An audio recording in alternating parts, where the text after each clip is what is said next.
First topic is Indian system of numeration. इसमें हम India के अकॉर्डिंग हम डिजिट्स कैसे लिखते हैं, लार्ज नंबर कैसे लिखते हैं, हम उसे पढ़ते हैं। We have to make a table in which there are 4 rows and 3 columns, in which the last row is of ones, in which there are 3 small rows, ones, tens, hundreds. Last second is of thousands, in which there are 2 small rows, thousands, 10,000. Third is lakhs, in which there are 2 small rows, lakh, 10 lakh. And the last one is crores, crore and 10 crore. For example, we take our digit and this column is called ones period, this is thousands period, this is lakhs period, and this is called as crores period. How will we study this digit? 56 crores 78 lakhs 94,320. In Indian system of numeration, we put commas after 3 digits from last, after 3 digits, and then after every 2 digits we put commas. Our next topic is ways of writing a number. Means अगर आपको कोई एक digit दे दी जाए, एक number दे दिया जाए, तो आप उन्हें किस किस तरीके से लिख सकते हैं। तो 3 वेज होते हैं किसी भी लार्ज नंबर को या किसी भी नंबर को लिखने के। फर्स्ट होता है स्टैंडर्ड फॉर्म, मीन्स जिस फॉर्म में आपको दिया जाता है उसी फॉर्म को हम स्टैंडर्ड फॉर्म बोलते हैं। सेकेंड होता है एक्सपेंडेड फॉर्म। एक्सपेंडेड मीन्स उसे एक्सपेंड कर देना, खोल देना।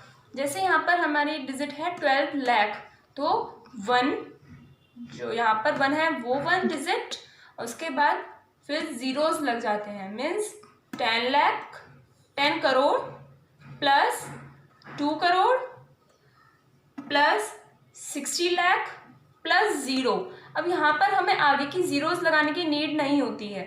फिर 40,000, फिर आता है 5 के बाद 3 डिजिट्स हैं, तो हम 5 के बाद 3 जीरोस आ जाते हैं।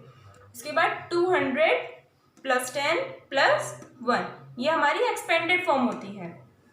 थर्ड फॉर्म आती है वर्ड फॉर्म। वर्ड में समझ लो बोलते कैसे हैं उस डिजिट को, तो डिजिट कैसे बोलेंगे हम, इसे पहले काउंट करते हैं बैक साइड से। Ones, tens, 100, 1000, 10,000, lakh, 10 lakh, crore, 10 crore.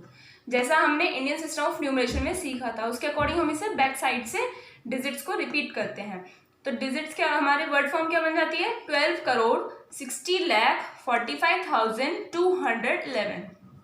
12 करोड़ 60 लाख 45,211। तो ये 3 वेज होते हैं किसी भी नंबर को लिखने के। मैंने आपको एक चीज़ बताई थी कि कॉमास कैसे लगाते हैं इंडियन सिस्टम ऑफ न्यूमरेशन में। अगर कोई डिजिट दे दी जाए तो उसमें इंडियन सिस्टम के अकॉर्डिंग कॉमास कैसे लगते हैं। अगर हम इसी डिजिट को कंसिडर करें एज एग्जाम्पल, तो उसमें लास्ट की 3 डिजिट्स पे एक कॉमा आता है, फिर after every 2 digits 1 2 comma 2 comma 2, अगर आगे भी डिजिट्स हैं तो एवरी 2 डिजिट्स के बाद कॉमा लगता है in Indian system of numeration.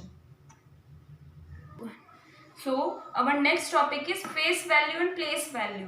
Face value क्या होती है, डिजिट इटसेल्फ, मीन्स जो डिजिट, जिस डिजिट की फेस वैल्यू पूछी गई है वो डिजिट खुद फेस वैल्यू होती है।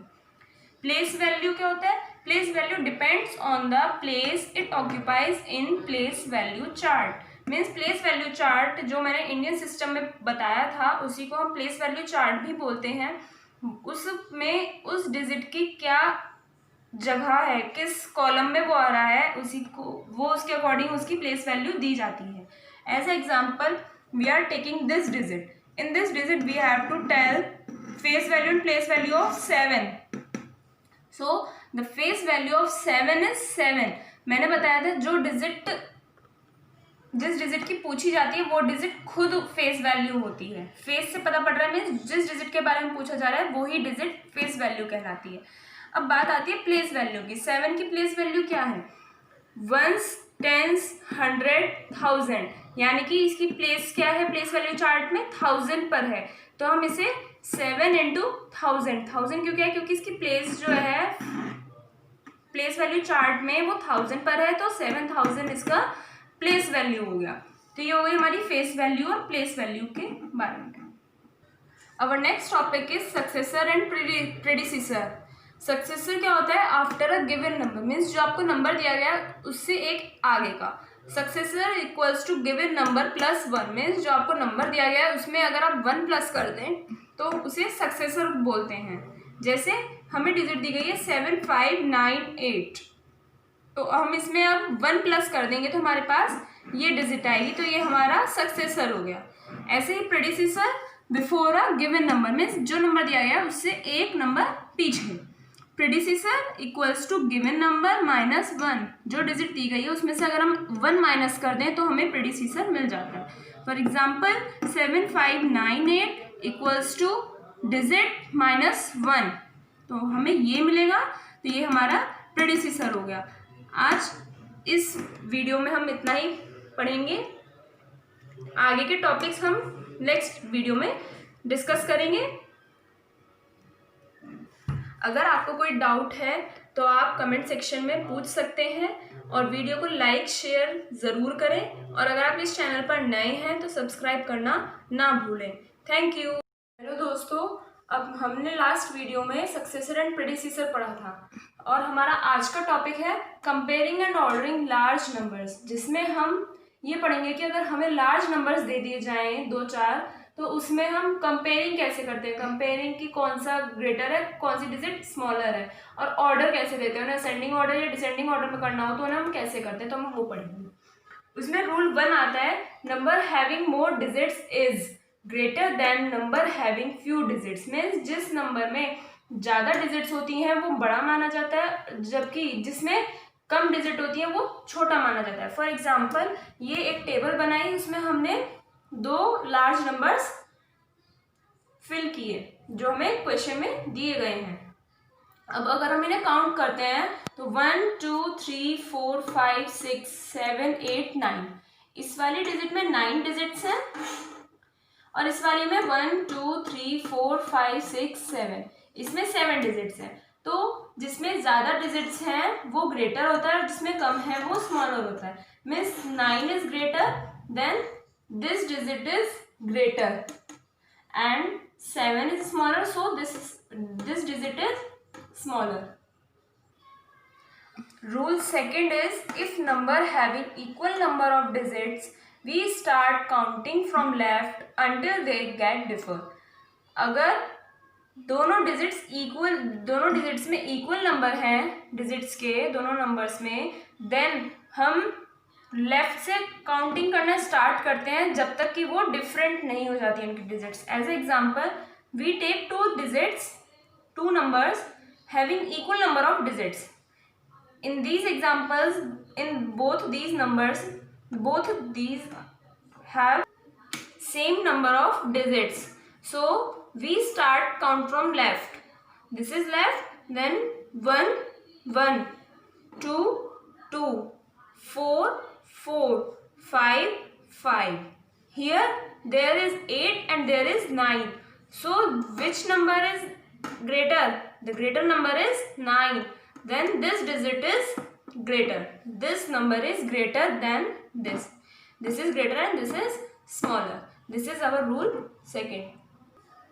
Now our next topic is formation of greatest and smallest number. Means अगर हमें कोई digits दे दी जाए बहुत सारी, तो उसमें हम अगर हमें greatest बनानी है और smallest बनानी है तो हम वो कैसे बनाते हैं। For greatest number, arrange digits in descending order. Descending order क्या होता है? बड़ी डिजिट से छोटी डिजिट्स बनाना।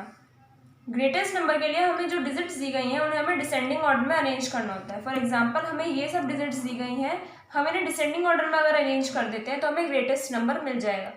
इसमें डिसेंडिंग ऑर्डर के लिए सबसे बड़ी डिजिट है 9, then 8 7 5 3 2 1.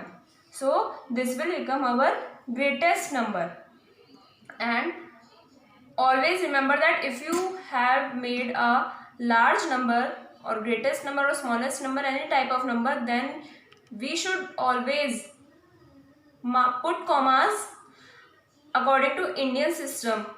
After every first after every 3 digits and after every 2 digits.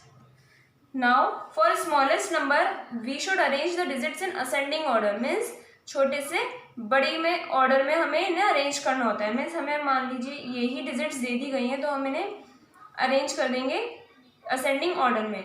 1 2 3 5 7 8 9. So this is our smallest number and commas are put. Now our next topic is international system of writing numbers. हमने पहले Indian system पढ़ा था, अब international में कैसे लिखते हैं हम वो पढ़ेंगे. इसमें 3 रोज बनाते हैं और 3 कॉलम्स. इसमें लास्ट कॉलम वंस का होता है, thousands and then millions. Ones में 3 स्मॉल कॉलम्स होते हैं, थाउजेंड्स में भी और मिलियंस में भी. Once, tense, hundreds. थाउजेंड्स वाले में 1000, 10,000, 100,000. मिलियंस में 1 मिलियन, 10 मिलियन एंड 100 मिलियन. इसमें हम कैसे डिजिट को रीड आउट करते हैं? 585 मिलियन 769,000 एंड 345. इसमें जो कॉमास पुट करते हैं हम आफ्टर एवरी 3 डिजिट्स करते हैं. बट इंडियन सिस्टम में क्या होता है, लास्ट में पहले 3 डिजिट्स में कॉमा लगता है, then after every 2 digits. But in international system after every 3 digits we put commas. Now our last topic of this chapter is large Roman numerals. In this table, first column is for Roman numerals and second is for Hindu Arabic numerals. I, yeah, it means 1. V, 5. X stands for 10. L stands for 50. C stands for 100. D stands for 500. M stands for 1000. For example, there are 3 rules for Roman numerals. If one digit is repeating many times, in first rule, if one Roman numeral is repeating many times, then we should have to plus or add the digits. C stands for 100. Then triple C means 100 plus 100 plus 100, which means 300. This is first rule. Second rule is if the smaller values are coming to the right of greater value, then we will add them. Means 5. V stands for 5 and I stands for 1. Means the bigger value is 5 and smaller is 1. It is coming to the right of 5. Then we will add them. Means 5 plus 1 equals to 7. Our third and last rule is CM. If the smaller value is coming to the left of greater value, then we will subtract the digit. Means M stands for 1000 and C stands for 100. The smaller value is 100, which is coming to the left of the bigger value. So we will subtract this 1000 minus 100, which means 900. So friends, this chapter is completed. If you have any query, you can ask from us in comment box, and please like and share this video. And if you are new on our channel, then please subscribe this channel. Thank you.